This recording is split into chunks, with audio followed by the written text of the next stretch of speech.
بسم اللہ الرحمن الرحیم۔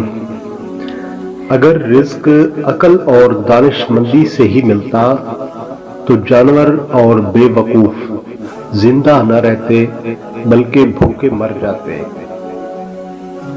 اخلاق وہ چیز ہے جس کی کوئی قیمت نہیں دینا پڑتی، ہاں مگر اس سے ہر انسان خریدا جا سکتا ہے۔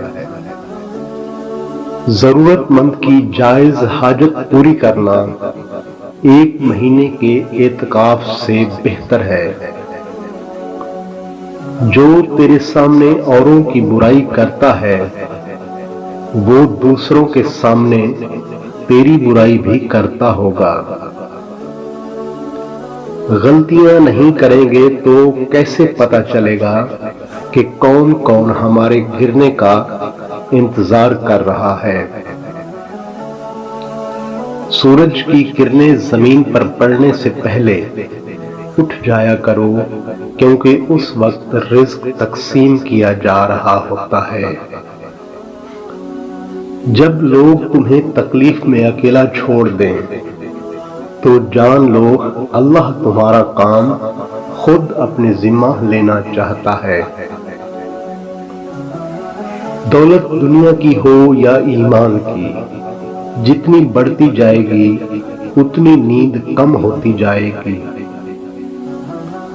ظلم اور غرور کی سزا دنیا میں ضرور ملتی ہے۔ عورت کا پردہ کرنا شہید کے خون سے افضل ہے۔ اگر تمہارے گھر میں کوئی مہمان آئے اور بھوکا چلا جائے تو گویا وہ کسی قبرستان میں آیا تھا۔ جاہل کی ایک خصوصیت ہے کہ وہ سننے سے پہلے جواب دیتا ہے۔ خاموشی ایک عظیم نعمت ہے۔ جو ریاست مجرموں پر رحم کرتی ہے وہاں کے بے گناہ لوگ بڑی بے رحمی سے مرتے ہیں۔ ماں باپ کی خدمت کرو، تمہاری اولاد تمہاری خدمت کرے گی۔ ہمیشہ اخلاق سے بات کرو، کیونکہ انسان پر سب سے زیادہ مصیبتیں اس کی اپنی زبان کی وجہ سے آتی ہیں۔ حضرت علی علیہ السلام سے پوچھا گیا کہ انسان برا کب بنتا ہے؟